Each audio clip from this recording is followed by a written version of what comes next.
defiance again. School was supposed to start today in Hong Kong, but they didn't go. High school and college students on strike. Some have had an entire summer of hard learning on the streets, and it seems there's energy for more. Hong Kong, though, has to find a way out of this mess. And for the very first time, there's a hint of accountability for it.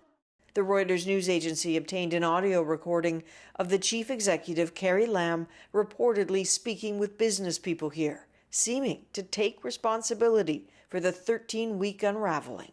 For a chief executive to have caused this huge havoc to Hong Kong is unforgivable. It's just unforgivable. If I have a choice, the first thing is to quit. If she has a choice, that's a key phrase. Lam appearing to go to great lengths in the recording to point out her powerlessness.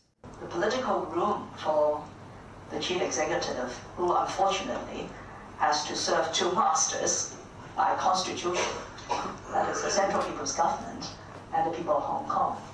That political room for maneuvering is very, very, very limited. It is rage at Beijing's tight grip that seemed to be behind the ripping down and burning of the flag this weekend, a move that incensed China. Chinese state media warning the protesters the end for them is near. But how? When? The students know their demands for the withdrawal of the extradition bill, for universal suffrage, for an inquiry into police brutality are pushing China and pushing their relationships. Will you win? Well, we hope we can win, of course. Are there people in your family who are on another side from you, who try to convince you not to do this? Yes, my family is other side, and they very support the government and the Hong Kong police to keep fights with protesters. Do they tell you you're wrong? Yeah, always. The divides are deepening here, and as night fell, the rage intensified again. The clash is picking up. However Beijing decides to respond,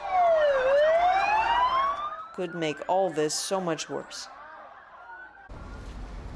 Okay, so we have just been listening to what Carrie Lam has been saying at her news conference. She apologized to tourists for the disruption. She says it's very inappropriate that the audio of that private conversation was leaked, and she emphasized that she's not going to resign. Have a listen to what she's saying. You said if you had a choice, you would quit. So why won't China let you resign?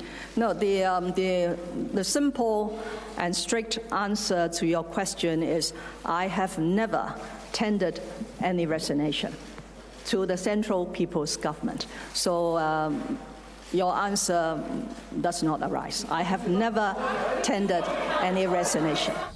Interesting to hear her address this. Adrian, you had a chance to speak with Anson Chan. She was second in command in Hong Kong 20 years ago during the handover from British to Chinese rule.